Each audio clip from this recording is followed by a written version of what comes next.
why my camera's flipped.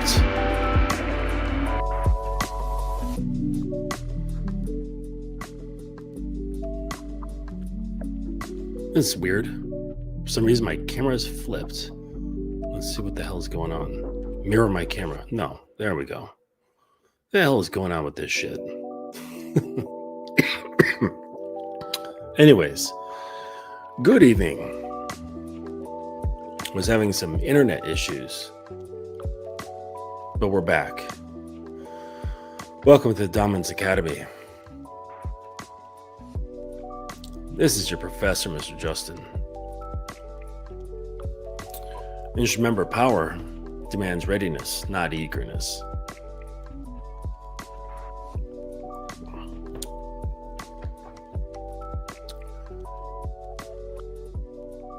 I'll explain that in a minute, but I hope you guys have had a good Monday coming back into the week. And I was listening to, what was I listening to? Was it a YouTube thing? It might have been. And the guy was, that's right. It was Kerry. Yep. It was Zagan. He had a live earlier today. And he was talking about talking about women being chameleons. And I was like, you know what? That would be, it was just in passing over a larger topic. And I was like, man, you know what? That would be a great thing to talk about. Because girls get a bad rap when it comes to being shapeshifters. And they're like, man, can't they just be genuine? And, but they can, but they can't. So we'll just say that. Yeah. So, hope you guys are doing good, man. Yep. Oh, and I wanted to try this out. Let's see here. Going live on TikTok at the same time. All right, so we're just going to let this roll and see what happens. Okay, so we're live on TikTok as well. Mr. Justin, if you want to watch there as well. Cool. All right, so we're talking about females being chameleons. And it's guys get their panties in a bunch when when they talk about girls shape-shifting, right? Especially today, when guys consider themselves the morally superior, but the guys are lying to themselves, they're lying to society, they're lying to social media, they're lying to women, and then they claim that they're the more morally superior ones out there. And even the nice guys, which is really funny, like the guys who think they're nice, they're like, I'm not an asshole, I'm not a womanizer, right? I'm good to women. They don't want good women, they want bad boys, right? But guys who have nice guy syndrome, they're incredibly self-serving. I would be perfectly fine in saying that guys who have nice guy syndrome are on the spectrum for narcissism, for NPD, narcissistic personality disorder, because it on the surface looks like it's serving other people, but in reality, it's always just serving the self. That's all they do, is just serve themselves under the guise of being helpful and kind. It's all bullshit. It's all just smoke and mirrors. So, guys, for the most part, and I would say that there are more than 50% of men are on the spectrum for nice guy disorder. Hey, Dylan. Good to see you, buddy. And Uncle Guns, thank you for posting my links as usual. Appreciate you, man. My suggestion, you would be quite proud. I'm going on week 4 with a new woman. I'm pulling all of your great lessons into putting all of your great lessons into practice. One thing though is she wants to know what I'm doing all the time. Okay. Oh, she's like constantly asking, like, "Hey, Dylan, what are you up to?" You know, that's fine. You know, like that's like her little girl, like wanting to find interest, but also if she's falling for you, wanting to feel some emotional security and consistency. You know, if it doesn't bother you, like whatever. If it bothers you, tell her that you're not able to be contacted between this hour and this hour. You know, say like, listen, I'm really busy. I'm not going to be able to message you or call you between the hours of 9 and 7 p.m. And that's it. You know, just say like, you're welcome to message me, but just don't expect anything back because I'm going to be tied up. And you can just put a boundary there. Okay. And after a while, like if she's not getting that reciprocation, then then she's it's gonna wane, getting that interaction. And especially when you do communicate and when you do see each other, she feels very penetrated, right? And I don't mean just sexually, but she's like mentally penetrated, emotionally penetrated, and then held. So there's this combination of the protector and the destroyer, the two halves of like the male, right? The male archetypes that are the strongest. So her little girl gets to feel that, when you come back, and then you can even, like after you set a boundary, you can even reinforce it with some sort of reward, where she gets some sort of some praise or some sort of recognition for her being able to follow instructions and not pout, right? And then that will just further increase that kind of behavior. She's going to want to continue getting that positive reinforcement. And and that could be, it could be a little gift, it could be doing something, it could be just verbal, but always with the direct recognition of the behavior. So you say, listen, I remember like 2 weeks ago, I said that there was that this boundary needed to be put in place, or I just had these restrictions, and you followed right along with it without missing a beat. And that was awesome. And for that, and then you lay out whatever the reward is, whether it's like going for ice cream or going to the movies or just some sort of praise or extra orgasms or whatever. I don't know what your system is like. Oh shoot, I forgot to realize I'm not, when I clear my throat, I'm not like muting on TikTok, but whatever. Screw those TikTok guys. I kid. So yeah, if there's anything that's any kind of behaviors that you are just thinking like, all right, this is not going along with my program, it's not in line with that, then you can just set things up so that you don't see it anymore, just by using positive reinforcement. It works really, really well. Humans are extremely susceptible to operant conditioning or classical conditioning, depending on the angle that you're coming from. So I wanted to read this a little bit that I have here about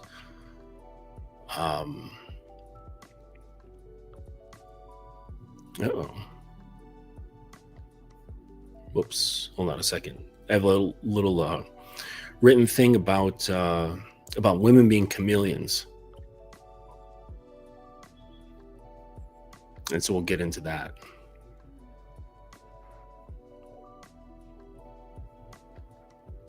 Just got to find that. Right. So the female chameleon, and guys they'll get upset at girls who are doing this sort of thing, and they'll think that they have no morals, that they have no integrity, they have no principles, they don't have a personality, and for the most part, like they don't, but they do at the same time. They're flexible. All right. And I remember seeing this in high school, when there's like cliques of people, you've got like the skaters over here, you got the jocks over there, you've got the nerds over there, you've got the artist weirdo kids over there, you've got the kids who play like role-playing games over there. And if a girl like gets involved with like somebody in these groups, she'll change her demeanor, she'll change her clothing, she'll change like who she hangs out with. And then when she like breaks up with that guy and goes to another group, she'll like adopt all those things, and this is not to say, to cheapen a woman's woman's character. It's not about deceit. It's about adaptation. And the adaptation is there due to just a baked in sense of survival. And it's just one of their oldest survival traits. All right. But it's not deceit. It's adaptation disguised as softness. And so a woman's chameleon quality, it's not about pretending. It's about feeling an environment and mirroring what keeps her safe, right? Safe, connected, or desired. And it's the nervous system's intelligence running through instinct, through emotion and body language. So centuries of needing to read a man's tone, a tribe's mood, or a room's power dynamic, that shaped an almost psychic sensitivity to these things. So she can become what's needed. Around the steady man, she relaxes. Around the lost one, she becomes the caretaker. Around the cold one, she warms. It's the fluidity as armor. And the problem is when the adaptation becomes identity, when a reflection of others replaces her own image. And that's where submission goes wrong. She yields not from choice, but from reflex. And in a healthy dynamic, that same gift turns holy. When she feels a man whose presence is rooted, who doesn't flinch or posture, she stops morphing and becomes reflecting instead. And that's the difference between camouflage and devotion. One hides to survive, and the other reveals to serve. So your task as a man is not to fix her shifting colors, but to become the unmoving surface that she can see herself in. The chameleon settles when the world around her stops demanding disguise. And the demands are just incessant, okay? And and this translates into, a girl's, I think, very strong and innate desire to want to find a solid man, right, whom she can truly bond with and adapt to. And this is easier. I'm sorry, it's harder. It's easier said than done, because despite their options in the world, there's not a lot of men. There's a lot of males for sure, and she can easily get sex. But that's not what really brings a woman fulfillment. It's not the thing that makes her feel complete. Even if she's with a guy who's, I guess maybe has like that bit of a bad boy thing and makes her like obsessed and really wants to be involved with him. It's because of the intense emotions and the drama that will pull her towards his gravitational field. But he too is not grounded. Like there's really nothing there for her to land on. And so when she tries, she doesn't have a footing and she falls. But because of the gravitational pull, she's pulled and she falls, pulled and she falls, pulled and she falls. And this is how women get kind of wrecked by being with very magnetic bad boys. And that's just how it goes. And then the nice guys, they know this because they're always observing from the sidelines, because that's what nice guys do. They're not really playing on the field. Well, some of them are, but most are just in the stands, observing and analyzing, and then pointing at the girl on the field going, look, you made a stupid play. You should be up here on the bleachers with me. But that's foolish, Nobody wants somebody who can't play the game, who doesn't want to be involved in certain aspects of life because they think it's beneath them, when the truth is they just can't hack it because they don't have confidence in themselves. They don't love themselves. They don't respect themselves. And they try to put on this nice armor that basically says, hey, I'm, this pretty looking armor that reaffirms their identity of being nice. And they use this as like moral superiority, when really they're just cowards. They're cowards who are afraid of their own reflection. They're cowards who are afraid of their own soul. And so that hurts too much. So they kind of like beef up this identity, basically saying, I'm better because I'm nice. And it's like, no, you're a non-threat. You're not nice. You're just invisible. You're like a flea, and that's the reality of it. There's nothing wrong with being kind. There's nothing wrong with being nice, but there is a problem with having ulterior motives behind these things, and all nice guys do. I just talked with a guy this evening doing, just one of my free consultations, and he kind of just sort of came to terms with this stuff, where he realized that his helpfulness is really just a farce.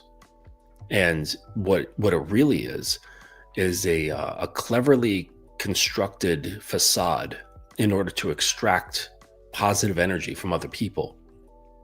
So when, say, you help somebody doing something, not out of the kindness of your heart, but because you want to extract the thank yous, you want to extract the appreciation. Okay. And that's largely due to a cup that is not full of self, full of self-respect, full of self-love, okay, full of self-adoration. And so they seek it from others. But it's kind of a weird thing to walk up to somebody and say, will you praise me? Will you thank me? Will you love me? Will you recognize me? That's kind of weird, right? So but they'd still need those drugs. So they concoct something that is more socially acceptable, and in certain pathways that allow for those things to flow naturally, due to like just social norms. Like you help somebody, people will say thank you. And so that's what they create. They create these pathways, and they're like, oh, okay, cool. Now I can set up my own drug channeling system. So it's purely like narcissistic stuff, but at the root of it is a lot of self-hatred, a lot of self-rejection, and then like all along, there's just this idea that a girl, like if they could just get a girl to love them and see them for who they are, that everything will be better, that they'll just feel better. It'll kind of fill in that pit. And this is entirely erroneous thinking. It's a trap. And if he does manage to get a relationship or something like that, he's going to corrode it from the inside because of all that shit that he carries around inside him. Eventually it starts leaking out like acid and will corrode the relationship.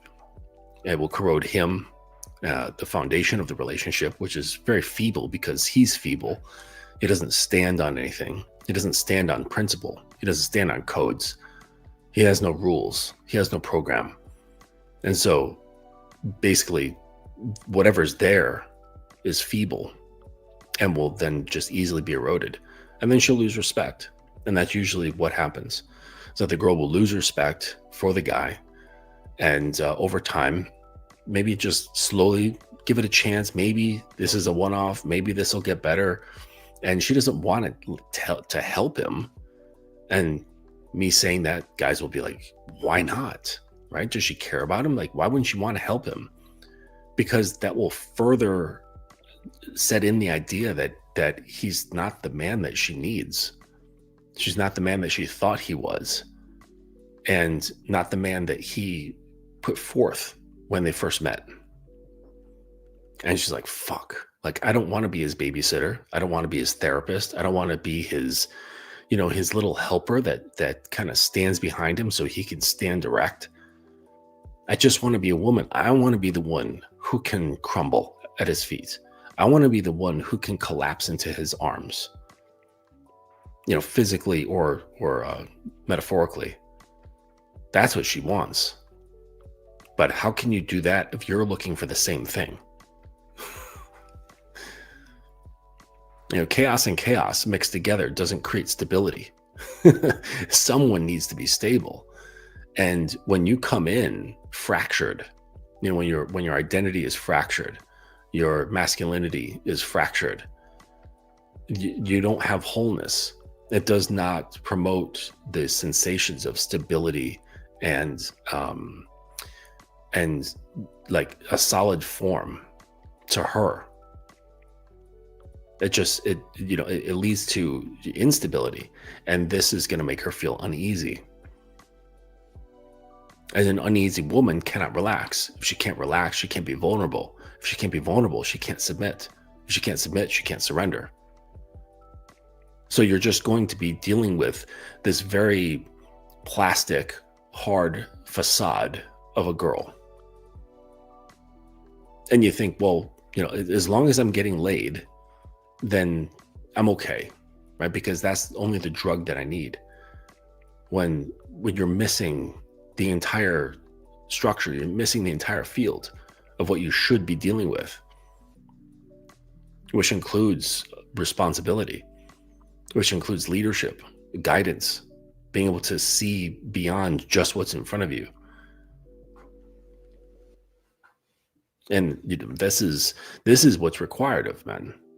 You don't want to step in, and guys, for a large part, can't. They don't have that ability within themselves, and that's okay, right? Because it's not like a choice. So I'll give them that. Most of the time, it's conditioned behavior through trauma, through pain, all kinds of weird shit or fucked up shit that happened to them when they were children. Setting up certain cycles, certain patterns of behavior, patterns of perception, and they can't help it. Much like any other person has some sort of disorder or even an addiction, these things, they warp your perception, they warp your beliefs, and therefore warp your behaviors. So it's not really their fault per se. It's only your fault when you know the truth of yourself, yet you continue down the same pathway. That's when you can't, you're not absolved anymore. When you realize, say you've read Dr. Glover's book, you've watched my stuff, you've watched other things about nice guy syndrome, and you realize this is what's causing my behavior, and you make all the connections, you have the understandings, yet you still continue. Now you're just an asshole. You're being an asshole to yourself and everybody else in your life. And then those same guys, they'll criticize women for shapeshifting. What do you expect? A woman to surrender herself to every Tom, Dick, and Harry that approaches her? What, so you can feel included in the game? So she comes up onto the bleachers, comes off the field, says, "Oh, I just noticed you over here sitting home by yourself, feeling sorry for yourself, or feeling pissed off and so know-it-all-ish, that you can see the whole game. And I just, you caught my eye and I really just want to hold you." It's not going to happen, guys. It doesn't work that way. But her getting off the field, yes, she does. She wants to get off the field. Women don't want to play. There's actually a very small percentage of girls who don't want relationships. The vast majority of girls want relationships. They want to be involved. They want to be, this is again part of, it taps into both the nice, to the girl, like the little girl that's inside them, as well as the whore that's inside them, right? For lack of a better word. They both are activated by the relationship thing of wanting to be taken, right? Wanting to be taken, possessed, protected, owned, claimed. Forget like your particular feelings around the meanings of these words. Like, that's irrelevant. All right. Just kind of the feeling behind all of those words. That's what both of their internal archetypes are looking for, is a thing that captures both of them. Okay. And what captures both of them is when a man is operating in both of his archetypes, the protector and the destroyer. Like, there's a reason why women get turned on or excited or interested, aroused mentally by violent men. There's just something about seeing that, right? That he has this capacity for physical violence. They're drawn towards criminals. They're drawn towards masterminds. They're drawn towards fighters. They're drawn towards just someone who's willing to exert in that way. Okay. And just as the same way, they're drawn towards someone who knows they would feel safe next to them. So it's this mixture of wanting to feel safe, but also having that uncertainty. Like, am I really? And it's mixing those things that activates both of her archetypes. Makes her feel protected, but also used and seen as this object. And I know that there's going to be girls who want to, flame out about this sort of perspective. But I guarantee if I were to have a one-on-one with one of those girls, just quiet, no microphones, no one's watching, nothing's being recorded, nothing. And, I'll sign an NDA that this conversation never leaves this room. I guarantee that through conversation that I could get her to admit that those two archetypes are existing. And whether they don't like the terms little girl and whore, that's fine. Like, it doesn't matter. It's like those names, those titles are arbitrary. Okay. It's the essence behind those words. Okay. Choose a different word if you don't like them, but it's that essence behind them, that the feelings that are behind each of those archetypes. If you don't like protector and destroyer, change the words, but understand the essence behind them. And that's what's really important. Okay. And, and that's really how it's done. That's what activates it. The problem is that guys think that, they think there's this chicken or the egg thing going on. And a lot of them are saying, well, if she was soft and feminine, then I could, really express my dominant masculine identity or my dominant masculine presence. Is it really? Like, you have to wait for permission to show up in the world like this? Get out of here, right? Because if you were that, you would just be that. You would just show up as the grounded, strong man that you think you are. But instead, you put this condition in front of it, right? So if the conditions aren't just right, then I'm not going to be a grounded, dominant, masculine man. And a lot of guys say this. I've heard it, where they say, I need the woman to be like this for me to be like that. And that's not the case. That's actually how women are, because women are the reactive, responsive version of our humanity. They're the ones who are looking for containment, to be contained so that they can flow better. They don't flow so well when they are their own container. It's solid, it's dependable, it's reliable, it's emotionally safe for them, but it doesn't allow them to flow. It's freedom in a different way. It's free, but it's not free. It's a prison that moves. It's a functional prison. Like, almost like if you could imagine Tony Stark and he goes into his armor, but he can't ever get out. Like, it works. He can move about, do things, whatever. But if he ever wants to leave that armor, he can't. He's locked in. And so like I see it that way. So it's free, but it's not free. The true essence is freedom, is flow, is going into that container. And this is ultimately, what are they? This is ultimately what that's seeking. And in order for that to really come out, to be really inspired to, kind of stick their head out of the shell and see if like everything's okay, like what's his name? Puxatawny Phil on Groundhog Day, if he's going to see his shadow. And what inspires that is the man who's unafraid. He's not afraid of losing her. He's not afraid of offending her. He's not afraid of her not reciprocating his advances or his care or his interest. Because he's boundless, right? Because if you're filling your own cup, which means you are able to fill it on your own through your own will, then that means you can do it again and again and again, and you're never depleted at all, ever. So you have a boundless ability to care, to love, to guide, to lead.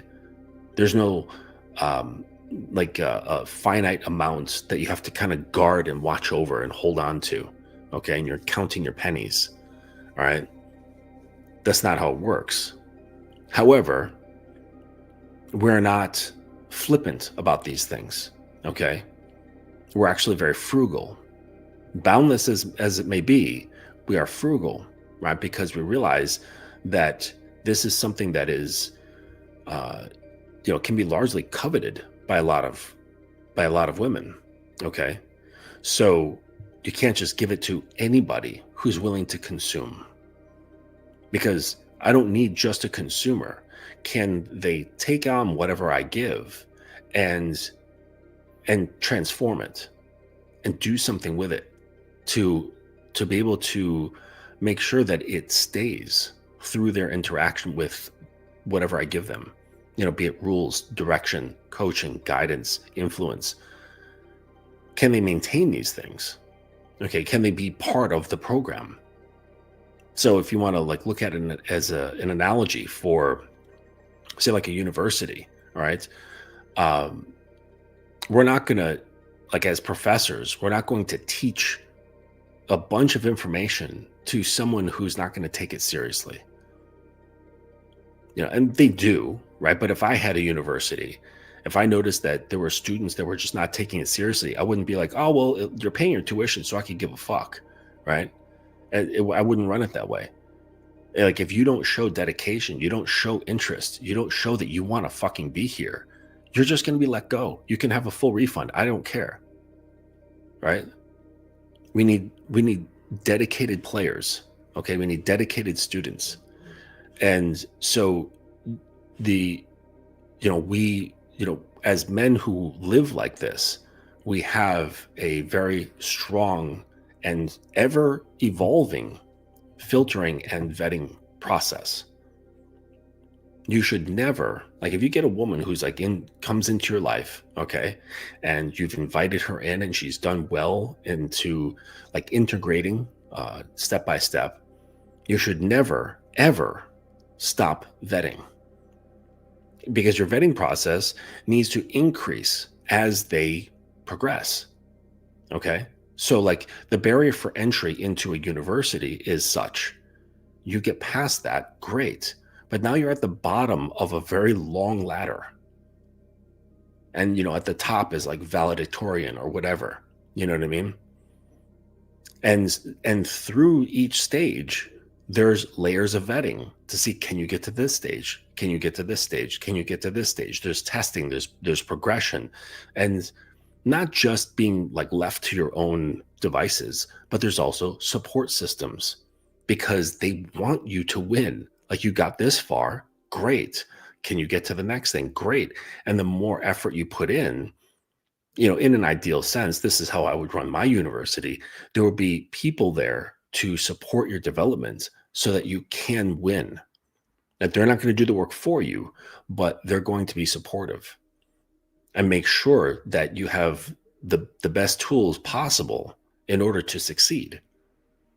And because it looks good for the university if they produce winners, okay? Not just a bunch of like half-baked losers. And so in the same sense, this is how you need to be running your relationship. And guys are like, oh man, that sounds like so much work. Okay, well, get a different fucking job then. Don't take on this job. Because the reality is that most guys, when they get the relationship and it becomes solid, it becomes committed, or they get married, what do? They kick their feet up. They're like, my work here is done. No, dude, your work is never done as a man. Never. You never get days off until you're like in your leadership position and you say, today, I'm taking a day off. I'm packing a bag, I'm getting on my motorcycle, and I'm going to be gone for fucking 10 hours. You will not hear from me except for a couple of check-ins, and that's it. So you don't have to worry that I've like crashed my bike or something. And that's it. And here are your assignments for the day. I expect them to be finished when I get home. Like that's how things should go. When you are in this position. If you are not in this position, you can't reach that way. You're not this guide. You're not this leader. You're not that grounded. Typically because you're still looking for affirmation from her. You're looking for acceptance from her. You're begging for sex from her.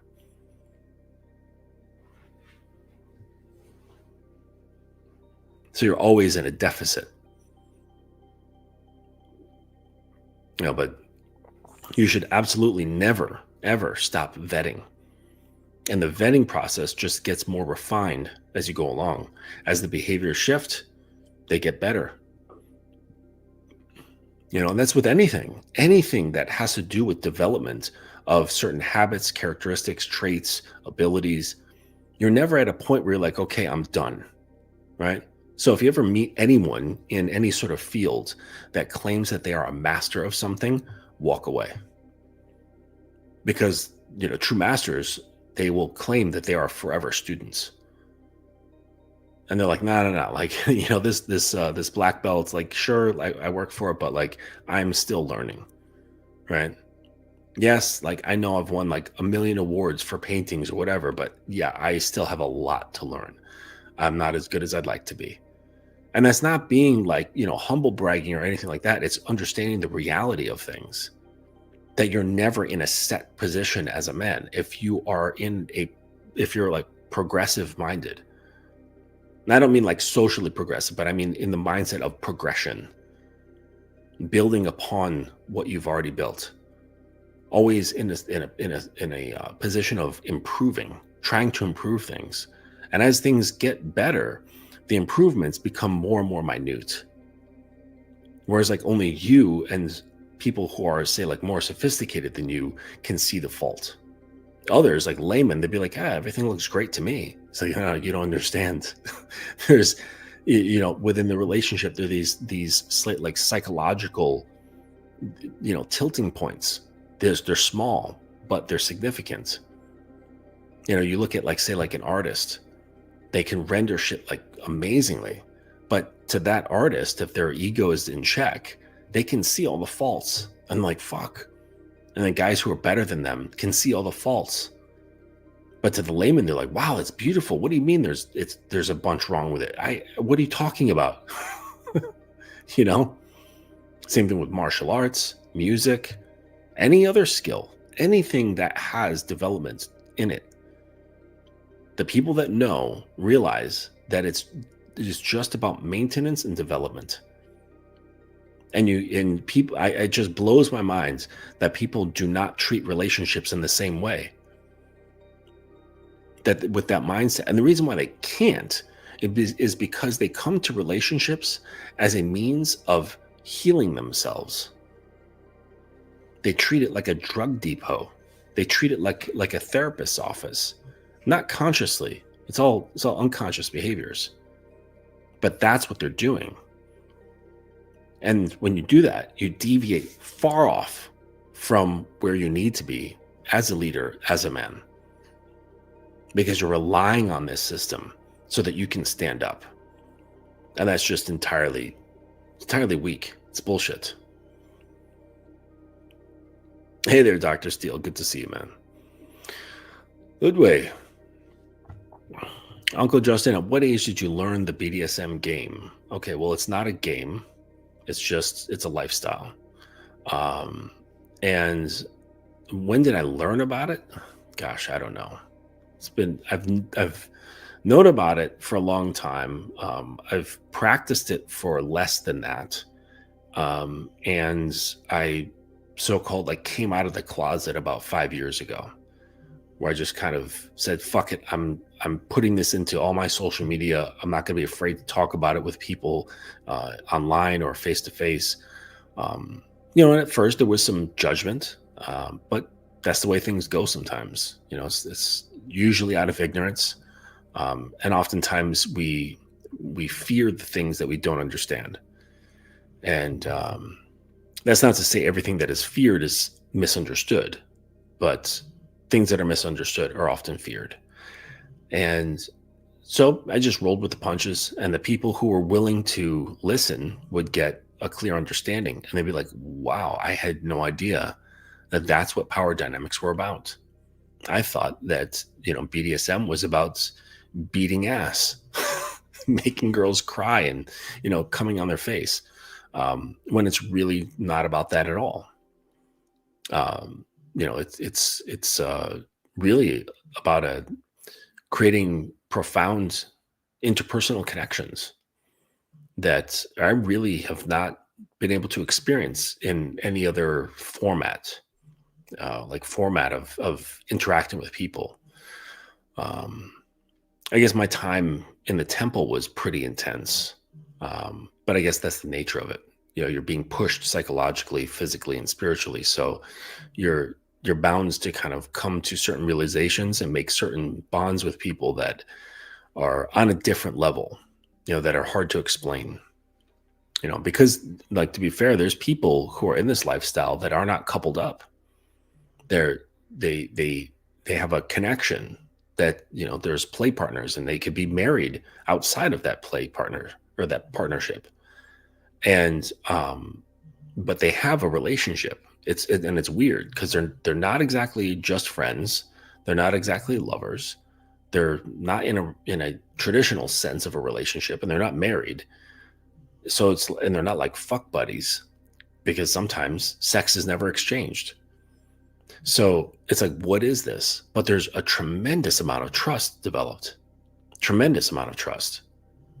And so there's really, just something very intense and very important when, when someone gives you their trust, in any scenario, any sort of context, not just something that involves BDSM or sex, but when someone gives you a high level of trust, where they like hand you the keys to their business, they're like, hey, I want you to come in as a partner.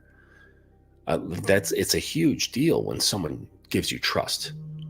And, and that's, I would say, like the major keystone of a well-functioning power dynamic or BDSM relationship.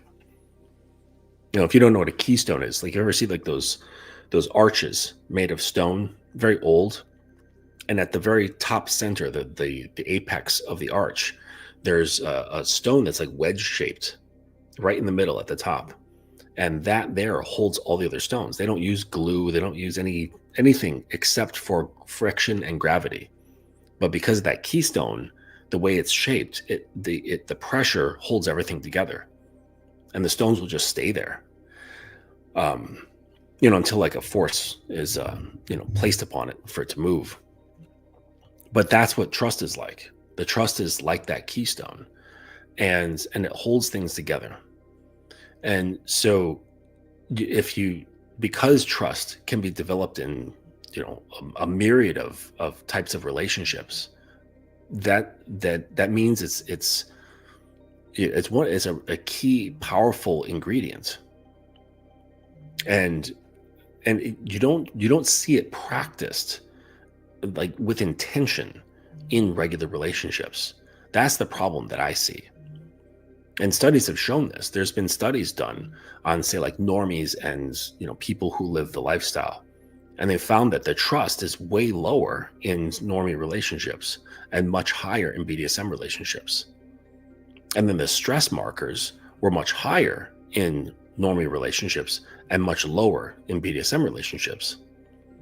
So there's something that we do, and I think it just has to do with the development of trust, the amount of communication, the type of communication, the vulnerability that gets exercised, and then the physicality of it, which kind of pushes things. It pushes our discomfort. It pushes our emotional discomfort, our physical discomfort. And, you place all these things together in these condensed scenarios, called scenes that you would enact with, a play partner or, with your girlfriend or boyfriend, husband, wife, whatever. And you can't not develop a stronger bond with the person that way. Because sometimes, not all the time, but sometimes things are really, really pushed to certain extremes. Extremes of the nervous system, extremes of psychology, extremes of emotion, to bring out like their end, right? To bring out the other person's end. And even the conductor, say like the dom, they kind of have to dig inside to bring out a certain something within themselves to express in such a way that there is like a cohesive scene of intensity. And then I'm not only that, but then afterwards, when the plane is landing, we call it aftercare. That grounding, that regrounding, that reorienting is incredibly powerful. And like, there's nothing like that happens in regular relationships where you're pushed and then brought down intentionally. Sure, situations will happen. We see this in movies, right? Where there's like, this couple and then they go through like this huge calamity, right?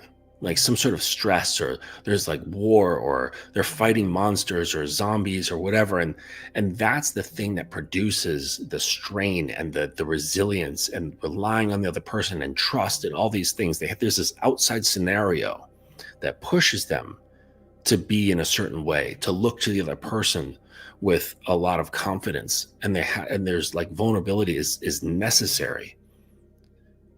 But that's situational. All right. And it makes sense in those movie scenarios, but this doesn't happen in regular everyday life. No, people get up, they go to work, they go to the grocery store, they do laundry, they take showers, they do this, they do that. Like, it's just regular humdrum stuff, It's different when you can take that stuff that I described that are, elements in film, and you intentionally create these things within the relationship to produce the same effect that the characters get in the film. And this it has like an incredibly creative like glue that is made from doing this. It's incredibly powerful. This is why I encourage people to at least investigate BDSM. Okay, to at least educate yourself to the point where you're not at a place of judgment, like judgment out of ignorance. You don't have to do anything. Okay, if you're not interested, okay, that's fine. I don't care. But I do encourage people to, at the very least, educate themselves so they understand the difference between like pop culture BDSM and what's really happening in the lifestyle. And that can happen like just with any lifestyle, any belief. The people who, the people who take it seriously as a lifestyle, they'll be like, oh yeah, like what you see out in the media, that's not really what we're about. No, that's not really what goes on. And you learn, and you just get past the judgments.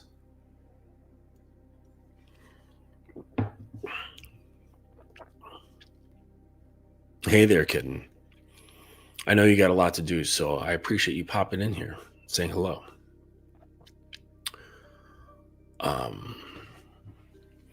But yeah,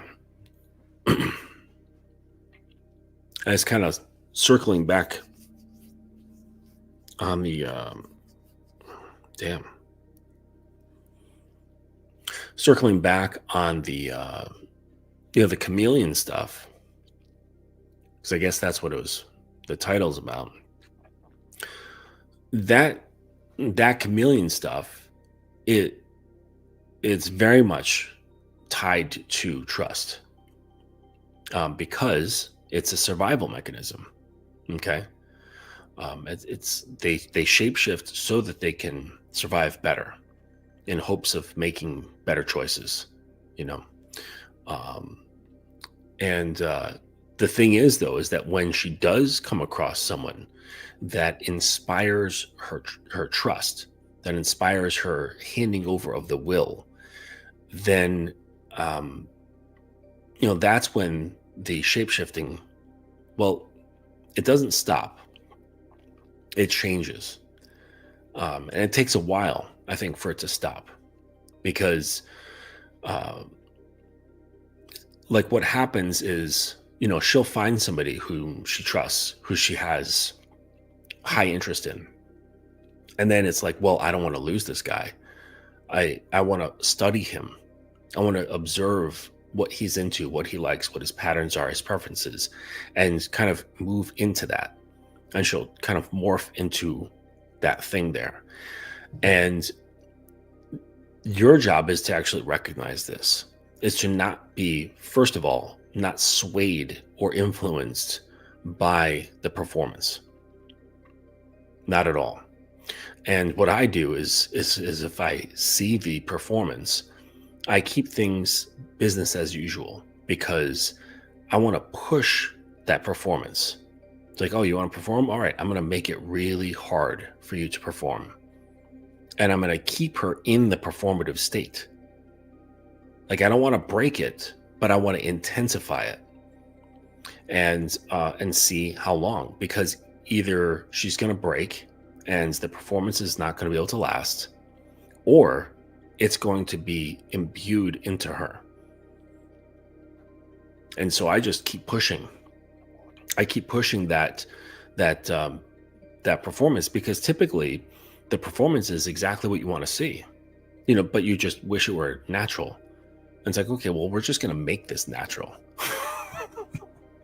And I'm going to keep you in this state until the point you forget that you're performing in the first place. All right, you want to play? Okay, we can play. All right. Get comfortable in that costume, because it's never coming off, to the point where you're not even going to remember that you're wearing a costume.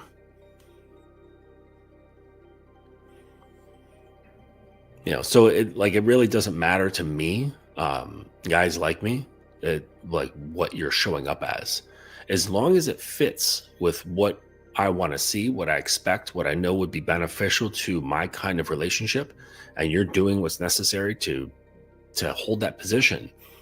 I'm going to hold you to holding that position. I'm going to hold you to your word, to the word of your behavior.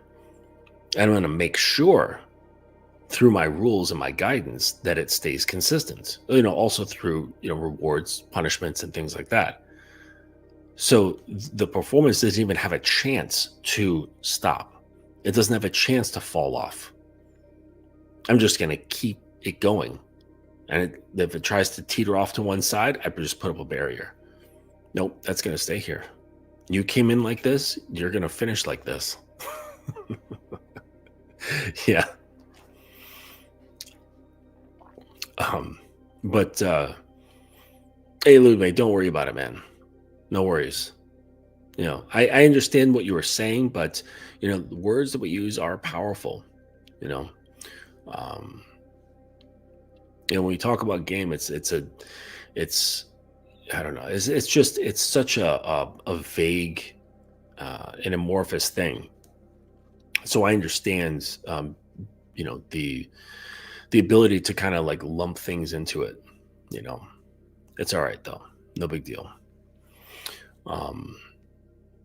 But yeah, so I'm not like really worried about performances, but guys who, they're scared of being deceived, right?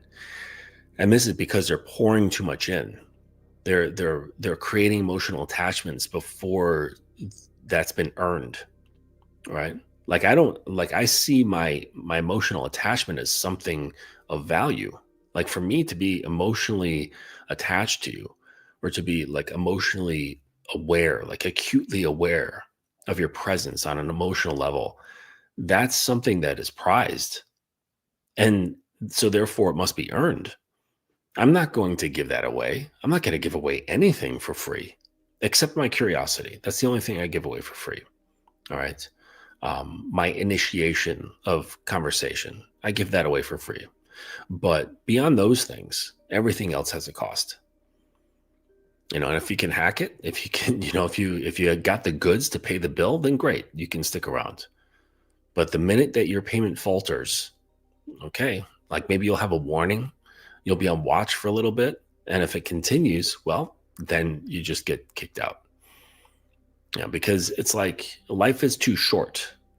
And I know, like, if you're in your 20s, you're like, man, I got all the time in the world, but you don't, man. It's like you blink and you're 30, you blink, you're 40, you blink, you're 50. And so you really got to respect time. And when you respect time, oh, that's a good question.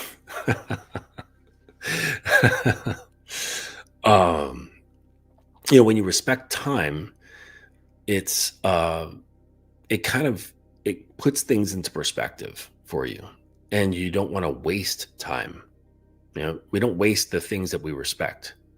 So this makes you, once you start not wanting to waste time, then you don't rush, but you prioritize things differently. And so it's like I'm not really concerned about certain things, but I'm very concerned about other things. So, such as like my emotional awareness of someone else. But guys, it's like they pour that out first. They pour out their dick, they pour out their time, they pour out their emotions, they sometimes pour out their resources, and just so readily. And it's like, whoa, like how do you do this? Like, do you even value any of those things? You just like took your suitcase, just dumped it all out onto the ground. Here you go. Take everything. And then these are the same guys that complain that they were hosed in divorce court. It's like, well, you started off by having the wrong mindset. You started off by giving her the world. And it's like, why would you do that for somebody? Would you do that if you didn't find her to be the hottest girl you've ever been with? Probably not. And that's where the fault lies. Guys are so easily transfixed and bewitched by a woman's appearance. Just absolutely bewitched. And so they fall for the chameleon shapeshifting. And they're like, oh my God, she's so pretty. Here, take everything. Take my money. Take my time. Take my dignity. Take my self-respect. Take my dick. Take my sperm. Take everything. I want to give it to you. Even if you haven't really said that you want it, I just want to give it to you because you're so damn pretty.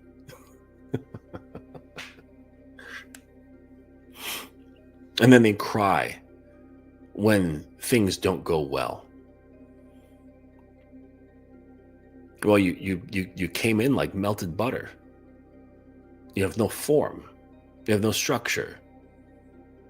There's nothing, like, the only thing that says like what you're about is just your ability to give everything of yourself. And then you dress that up with nobility, like it's some sort of honorable trait. I'm such a giving, great guy. I'm so nice. I treated her like gold. I treated her like a princess. She was my queen. Queens are placed in the position. I mean, sometimes they're born into it, but generally speaking, they're placed into the position. You don't just give for that position. And I know some guys are going to adhere to the same sort of mentality, but they're not the guy to do that. But they'll still maintain the thought of it because it feels cool. It makes them feel more manly. Like, yeah, I'm not going to make some bitch my queen until she earns it. But they don't have any principles. They don't stand on any morals. They have no program. They have no constitution. They have no laws. They have no rules. They have no understanding of human behavior. They don't know how to guide human behavior. They don't know how to get the best out of people and turn people from good to great. They're no leader. They can barely lead themselves out of a wet paper bag. But the reality of that feels terrible. The objective reality of that feels like shit. So they just adopt some really cool rhetoric that they heard on YouTube because it sounds manly and it puts them in a position of authority, at least by perception, to themselves, because no one's ever really listening to each other out here.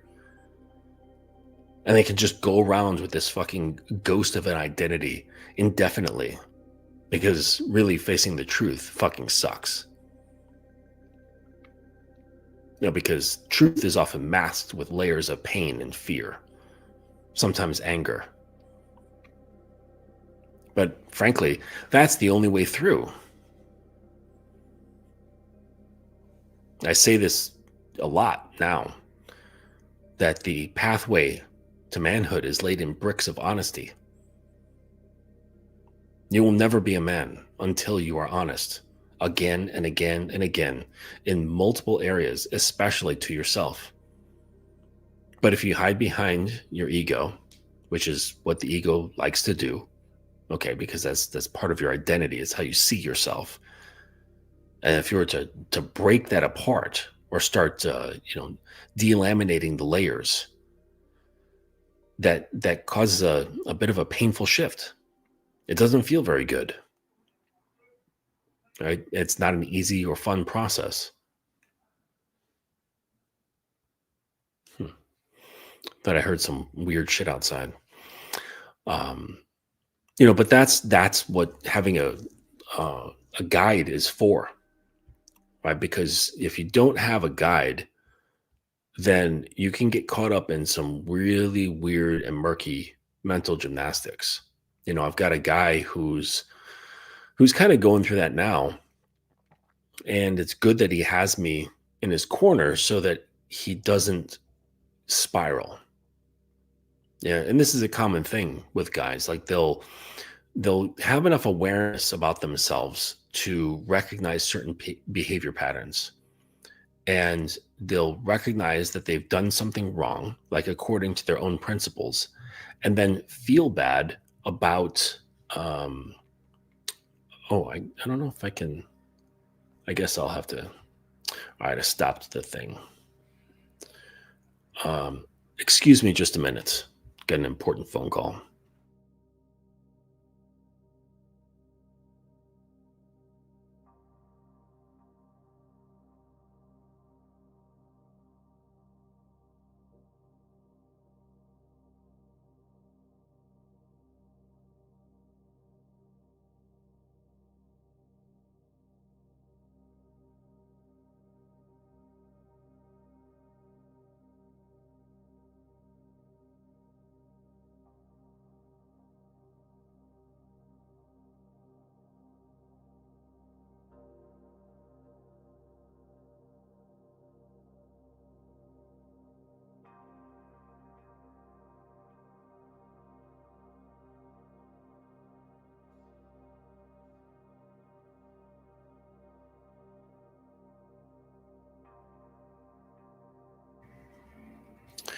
Pardon the interruption.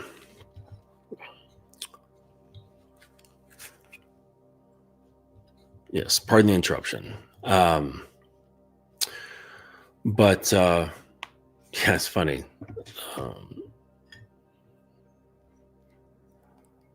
My little moon, she asked me a very funny question. She said, why do some guys call you Uncle Justin, my lord?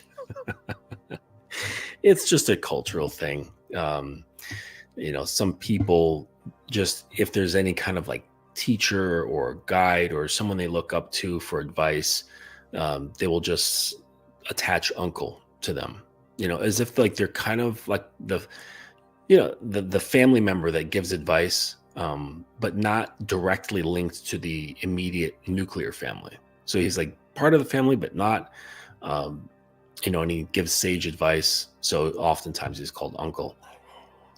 So that's how that goes. Nice photo. But yeah, that's why kitten.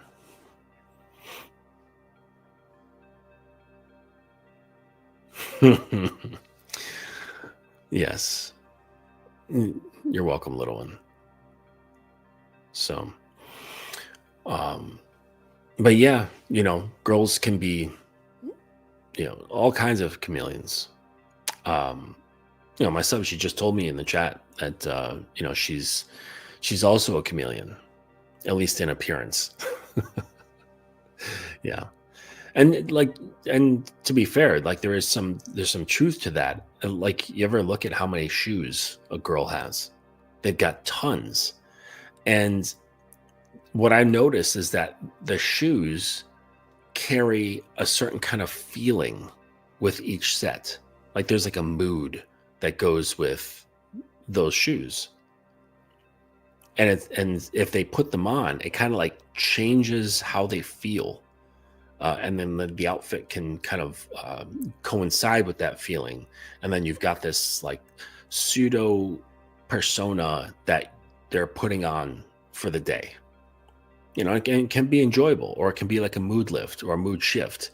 I remember a friend of mine, when like she had what she called her hooker boots. And when she wanted to be in a particular mood, and like change her mood and like feel powerful, she would put on her hooker boots. And they were just these tall leather boots with a heel. They were black and they came up to her knee.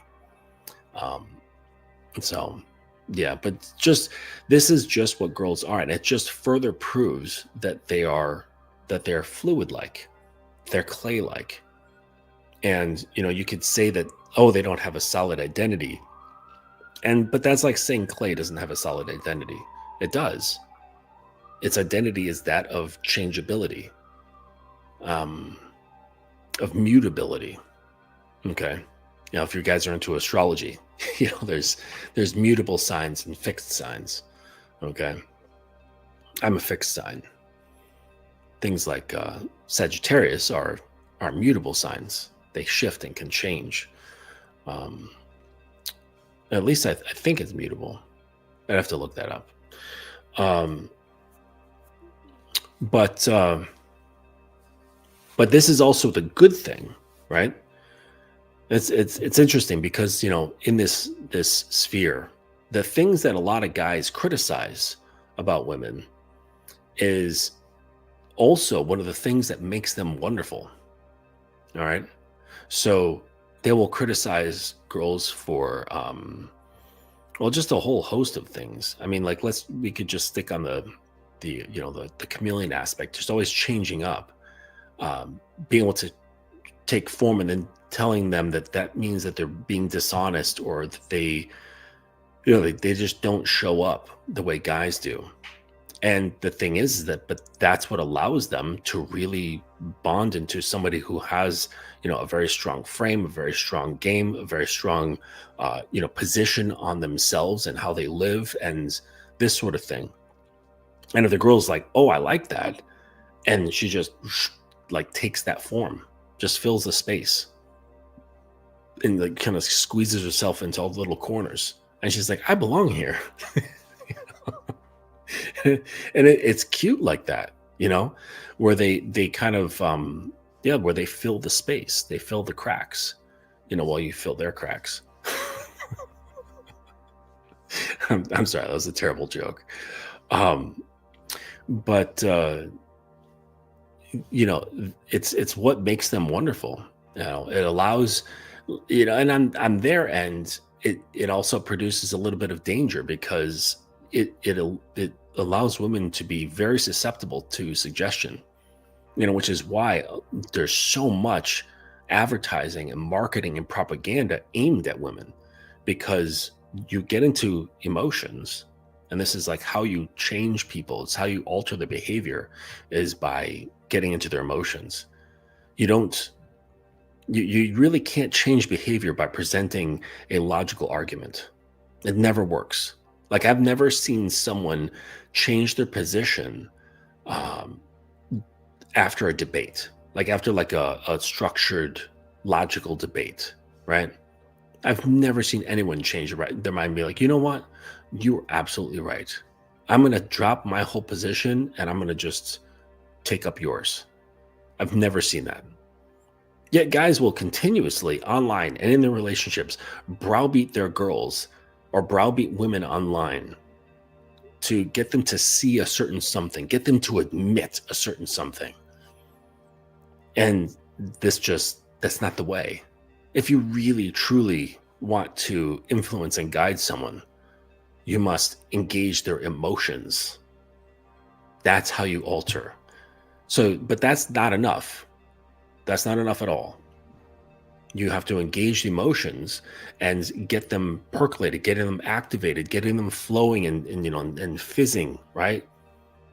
Get them sizzling. And then once they're in that active state, that's when you start redirecting them and bringing them into different shapes, pushing them into different molds. Okay?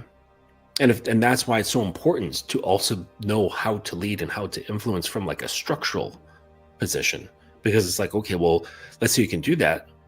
And this is where like the bad boy fails, because he can either through intentionally or unintentionally really fire up her emotions and get them just, we hear about the roller coaster, right? The roller coaster of emotions. And then he'll do that. Like, he'll liquefy her and then be like, well, he doesn't even bother to ask, like, what do you do next? He just gets what he wants and then leaves. And then she wants that fulfilling or exciting, it's not fulfilling, but that exciting liquefaction again.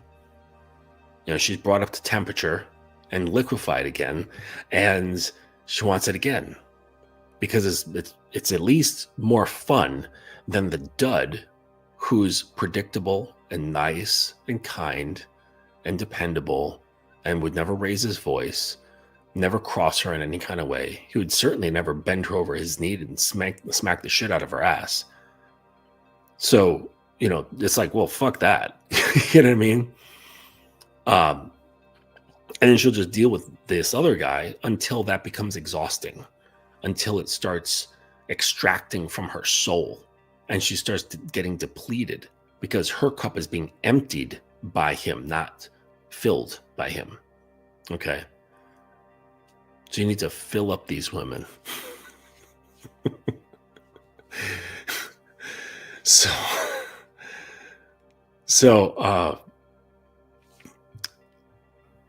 it has to be both. You have to be able to liquefy them, but then do something with it. Once, kind of like metal, you know what I mean? You put an intense amount of heat on metal and it becomes liquid, and then you have to do something with that. Or just forever keep it under heat, which is just not economical. It's stupid. Like, why would you do that? So you have to pour it into something to change its shape for a purpose, turn it into an axe head, turn it into, like a swing arm for a car, turn it into a sword, turn it into a goblet, turn it into a piece of sculpture, like whatever, you know what I mean? So that requires understanding your own needs. That requires you to have an understanding of your desires, and it requires you to having somewhat of a creative mindset of like, includes your vision. What do I want to see? What's the fucking point? A lot of guys will say, oh yeah, I would love to have a woman follow me, just like hang on my every word. Okay. And then I say, why? Why do you want a woman to follow you? Is it really? It's just your ego, isn't it? Admit it. It's just your ego. So you can feel better You can feel cool. You can feel like you've got some kind of influence and purpose or whatever. But like, what's the why in 5 years? Shit, what's the why in 1 year? Why do you want her to follow you? Like if I say, okay, I'm going to find you a woman, I'm going to work my magic and make her presentable. You know, she'll come to the academy dungeon. It's under the school. And there we will train her. We will train her mind. We will turn her into the most beautiful, surrendered slave to be plugged into any man's program. Okay? And I have this, and I say, okay, here you go. What's your plan for a year? She is now in this like liquid state. She can take whatever form you have for her. What's the point? What is your goal? What is your vision? And like, well, I just wanted like blowjobs on command. Dumbass. You're dumb. That stuff comes automatically. Of course she's going to want to suck your dick. Okay, now what? You have it every single day. Great. Okay, what's next? Let me list off all these sexual things. Great. All right, that's done. All those are taken care of. What's next? What do you see? What's the point? Why do you want her to follow you? Because she, as a slave, she's not going to sit there and like praise you and tell you what a great guy you are. Oh, you're such a good boy. She's not going to do that. She's going to wait for instruction. She's not going to be there to like coddle you and praise you and make you feel better. She's going to wait. She's a slave. She's going to wait for instruction. So after you've exhausted your fantasies, now what? You don't even fucking know, do you? But this is how you should be thinking. This is how you should be thinking about all the choices that you make. What's the fucking point? Why am I doing this? Why am I choosing to bring this into my life?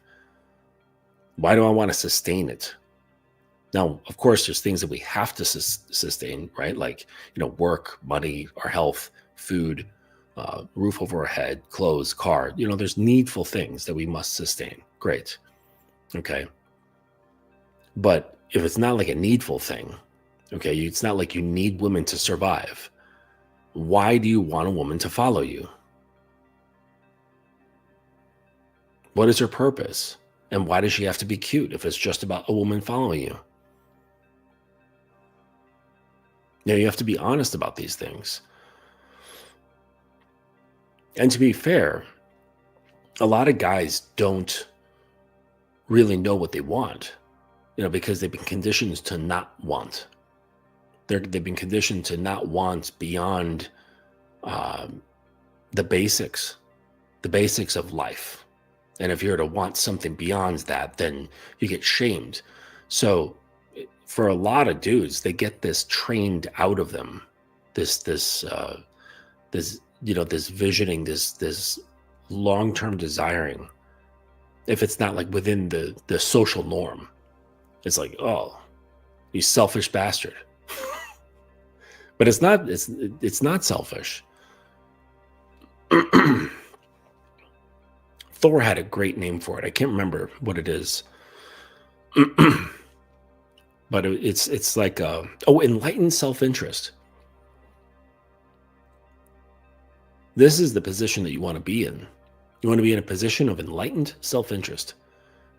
And this is what allows you to be, somewhat selfish, but it's from a higher standpoint. Okay. It's from a standpoint of floating a couple inches off the ground. Because it's enlightened. It's not driven by impulse, right? That's why I said, now what? After all of your sexual desires are taken care of. Now what? What do you want in a grander sense? And if you don't know, that's okay, right? It doesn't make you an asshole. It doesn't make you an idiot or worthless, stupid, or whatever. It just means you don't know. And you should know. And so take time to understand like what your desires are. Give yourself permission to want. And like a lot of guys are afraid to do this. I have a test that I give my guys. Well, it's not a test, just an exercise. And I tell them to make a list from 100 to 101 and just write down anything that comes to mind. I tell them to list any kind of desire. And it can be, you guys can do this too. It's just, there are 3 categories of desires. One is just basic achievable desires, right? You look at your shoes, you're like, these are getting kind of busted. I'd like a new pair of shoes. I really want a new pair of shoes. Okay. Easy, achievable, and sensible. Then there's achievable desires, but they're out of your current reach. So if you're like, I'd like a new car, or I'd like to install like an in-grounds pool in my backyard. These are like technically achievable things, but just not for you where you are right now. Or you're like, I would love to, go paragliding in the Andes Mountains. Surely that's possible to do, but the logistics, the costs, like the time, like it'd just be crazy, but it can be done. And then the third category is purely fantastical. Like let's say you're like one of those dorks that's like obsessed with Star Wars. And one of your greatest desires is to own your own lightsaber. Then you put fucking lightsaber on that list. Okay. And that's how you do the list. And what you'll find is that it's hard. It's hard after a certain point. Maybe it'll be 20, 30, 35, something like that. And you'll reach this point where you're like, fuck, I can't think of anything. And you say, why can't I think of anything? This is insane. I can't think of just simple desires. And like, that's crazy, and you'll watch yourself doing the things as you're writing them down. Like you'll notice judgment. You'll notice your own shame coming through. Oh, how dare you want a fleet of new motorcycles? That's so selfish. Like what? Like if you could do that, like you could do so much better things with the money that would cost for, a bunch of new motorcycles. Yeah. I want the new Honda, right? I want the new Honda CBR, Triple R, SS, whatever. The new Yamaha R1. Yeah. I want that cross-plane engine or crank. I don't want to put a Ducati in the stable. Maybe just to look at because they're pretty. But, everybody, just a side note, those bikes are so terrible when it comes to temperature. The engines get so hot that they literally boil the gas in the tank. Like I've seen videos where guys like pop open the tank and they're trying to light in there and there's bubbling gasoline from the heat of the engine of a Ducati. It's like, fuck that, but I'll take the one that's super fucking rare. That's worth like, $5 million.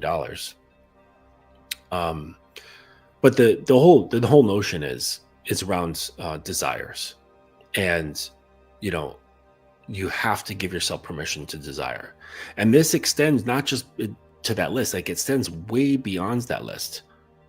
Like it goes into that, combined with confidence, combined with self-trust, self-respect, self-love, which allows you the relaxed position in which to lead and guide and influence. Because, some of my guys, I'm like, well, just start with the basic commands. Kneel, bend over, open, stuff like that. Just really simple commands. Because if you're having a bad relationship with your own desires, you think it's selfish, you shame yourself, you don't like connect well with it. How do you think you're going to be able to give a girl commands to fulfill your needs or desires? Whether it's sexual or non-sexual. You have to be able to say it with 100% conviction, and not a forceful conviction. Like you're like ready for the pushback. No, it's a relaxed conviction, as though like as true as the sky is blue. You don't have to brace yourself to tell someone that the sky is blue. It's evident. And in the same way, your commands should have a sense of inevitability to them. That's how calm you are. The same inevitability as the sun rising tomorrow. And, if you've got a bad connection with trusting yourself, trusting your own judgment, not judging your desires, not judging your perspectives, not judging your ability to lead and influence, second guessing yourself, then you're going to have a tough time. You're not going to be able to do it. And she'll smell it on you. She'll smell the self-doubt.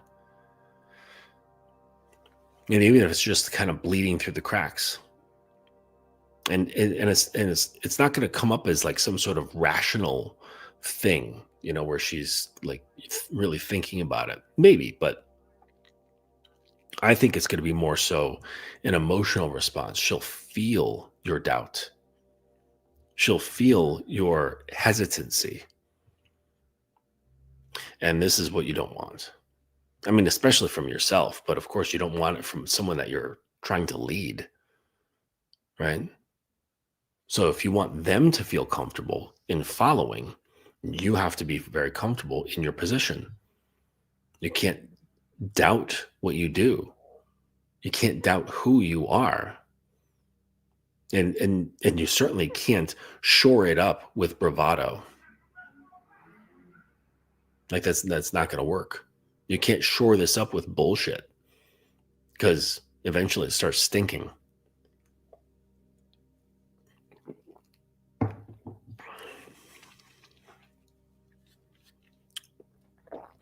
Yes, indeed.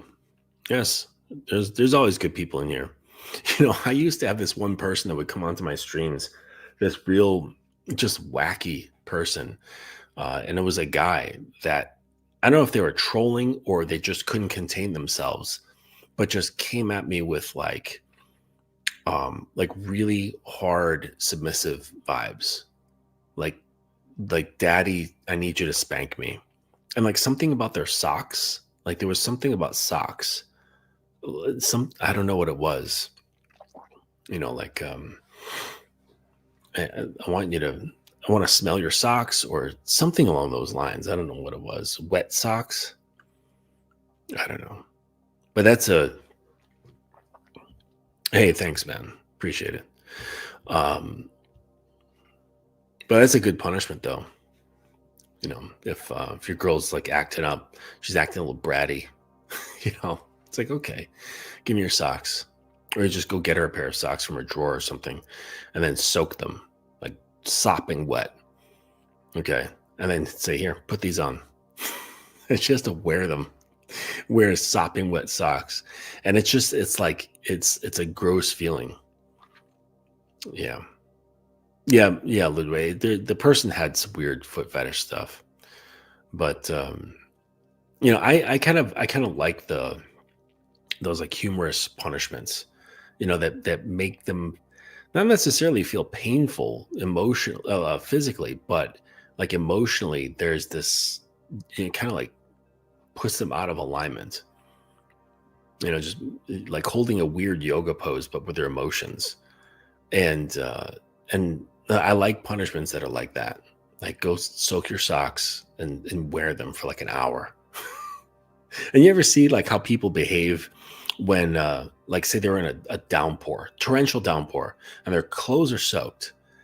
Everybody walks funny. You ever notice that? Like nobody just kind of like walks normally. They kind of like have this like, they held their arms up, they arched their back, they're like, I don't want to like have my clothes touching me. So they kind of assume this position to try to get their clothing to not touch them as much as possible. It's really funny what we do when we're soaking wet, like with clothing on. Instead of being like, yeah, that's really not going to do anything, might as well just stand up straight and walk normally. Just accept the fact that you're soaked. But but we do that, we get in these weird positions. So, it's sort of like the punishment mention is just sort of capitalizing on that feeling.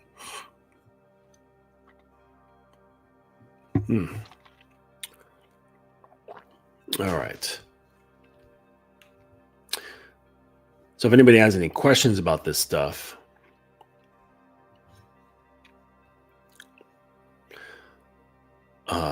and you're afraid to ask now in the chat, then you can email me, or you can just send a message through my website. You can chat through the website and I'll get your messages. But otherwise, you can email me at justin@thedominance.academy.com, or you can reach me through Instagram, thedominance.academy. Yes.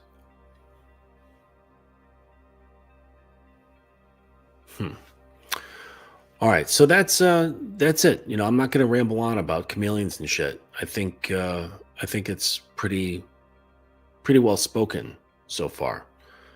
Just don't shame it. You know, don't judge it, and understand that what's there on that end, on the social end, is the exact same thing what allows her to fill your form. And so, don't wish that she would be more like a man. Don't wish that she would be, showing up in the same way a guy would, right? Embrace women for what they are, and don't try to change them until they're showing you that they're willing to be changed. And even then, you can't change their nature. You could just change how it shows up, you know, in accordance to your program. And, you know, and that's just the way it is, right? So you can't ask the clay to not be clay, but the clay can be made into any shape you want, just not clay. So if you go at it with that mentality, I think it would alleviate you guys with a certain amount of pressure and anxiety and frustration that you guys carry around with you about women. Okay. Like, they're not the enemy. And, yes, there's some bad girls out there who have, terrible, terrible backgrounds. And, that phrase rings true, that hurt people will hurt people. And, if you can sniff that out early on, you can see the red flags, and you're smart enough to not be, entranced and bewitched by her good looks, then you can easily get out of there and not be swept into nonsense. But it's it's important that you're able to control these things. This, again, while I say to you guys, learn to master your impulses. Because once you do, there's very little a woman or anyone can do to sway your behaviors. Very little. But when it comes to sexuality, like, that's really the only card that they have. And then if you get into their head enough, if you influence enough, and you can contain, then the entire board flips. The black pieces become the white pieces. And now you have full advantage. It's like, the game, like, the court transfers. And now all of a sudden you're playing on the home court. You have advantage. But it's not really seen as advantage at that point. It's like, oh, this is the way things should be. Because you're no longer, like, when you're in that state, no longer trying to get something over on them so that you can feel safe, right? That's like that paradigm dies away. When you stop judging women and you create the ability to lead and contain, then really there's all that vitriol stuff, the competitive stuff, the judgmental stuff, it just dissolves. There's really, because there's really not much backing it besides your own hurt, your own pain. and false perceptions that you've absorbed from other sources that were not your own experiences.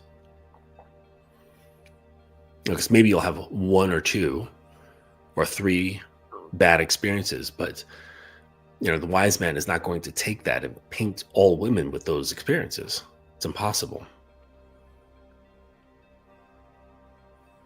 So practice wisdom. Only judge from what you can experience directly. And then understand when it comes to women, they're simply reacting to you. They're not fixed, remember? The clay. So she's going to come in, and if there's a different artist, she's going to take a different shape.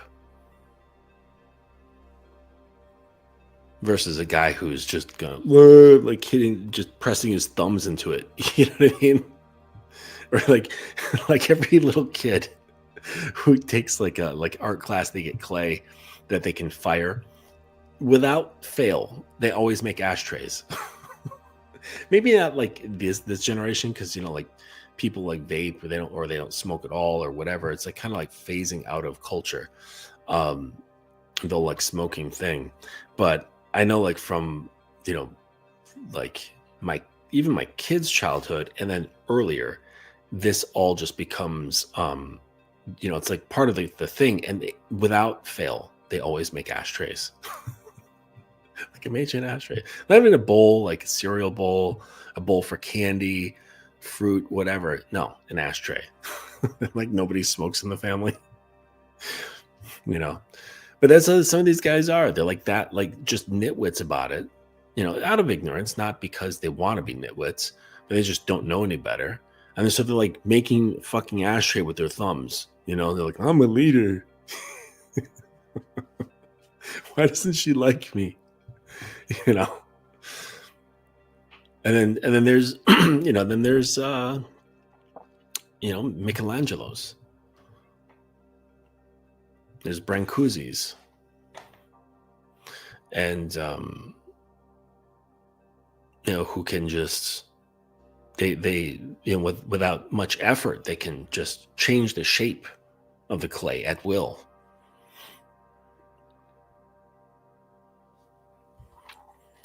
Who is that? I'm trying to think of this Italian artist.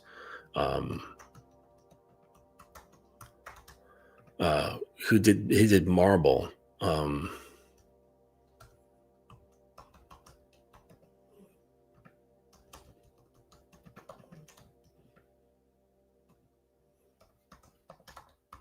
And he, geez, maybe in like the St. Peter's Basilica.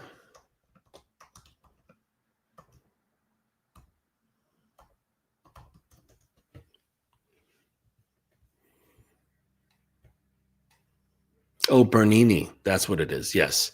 Gian Lorenzo Bernini. And you guys got to check this out. Like this, I've seen this in person, but even in photos, this shit will blow your fucking mind, right? You want to see a fucking sculptor. His last name is Bernini, and he did a piece in the monument to Alexander VII in St. Peter's Basilica in Italy. And it features a gilded bronze skeleton. So it was carved in marble. I'm sorry. No, it was formed in clay and then turned into bronze. And then there's all this tapestry around it. It looks like fabric, but it's red marble. And, and it's just amazing. Absolutely amazing. So just look up like Alexander Monument, Bernini. And there's just the level of craftsmanship that this person exerts. It's like, holy shit, and he wasn't a bastard. Like, I mean, like not like, son, whatever. I mean, like someone who's an asshole, right? He wasn't a fucking prick. So he wasn't quite as famous as Michelangelo. And they were doing work around the same time. And but Michelangelo, he was an asshole. Like, he would take on commissions and like not finish them. He would make like, take commissions to like build like a mausoleum and like carve it and all this shit. And they're like, hello, like this important person's about to die. We need you to finish his fucking thing. Where the hell are you? And he would just like run away. He'd like leave Italy and like go hang out with a friend and like shack up with them, in like, some of those tiny islands off the coast of Naples or something like that. And, he would just skirt jobs and all this stuff. There's, ideas that he was like a pedophile. He was, he was just a wacky dude, right? So he obviously had more fame, and he was also young. He was a really young guy when he carved the David. He was like 20 something years old, like 21. And so he kind of had that like wow factor. But, look at Bernini's stuff and the amount of detail and life, like the just the life that's in it. And you're like, damn, that's stone. And perhaps carved out of a single piece of stone, right? Is just so impressive. And he blows Michelangelo out of the water. But he wasn't an asshole, so he didn't quite have the fame. So there's a little bit of an art history lesson for you from the Academy. Anyways, okay, guys, I'm going to let you go at this time. I'm going to take this moment to take my last half hour of the day to relax and hang out with my snoring dog. Yes. All right. So thank you for coming through on the live, and appreciate you if you're watching this on the replay. Much, much appreciated. Please go to the website, thedominance.academy.com. Check out the new section called tutorials. Right now, there's some more advanced things in there, but I'm working on I've got so much recording to do. It's not funny, but it's going to be actionable and really effective stuff that you can do within relationships, within your interactions with women, as well as with yourself. And the price point is really low. It's all like sub $10, because I just really want to get the information out there, okay, and not have to take some of this stuff and say, oh no, this is only available to students, right?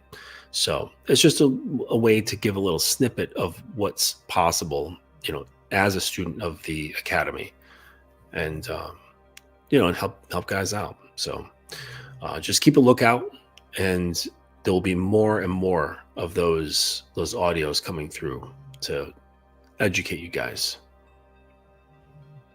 Okay, thank you, sweetheart. Much appreciated. Now look at you. All right. Until next time, you guys have yourself a great rest of your day, your evening, morning, wherever you're watching this from. And we'll see you on the next one. Take it easy.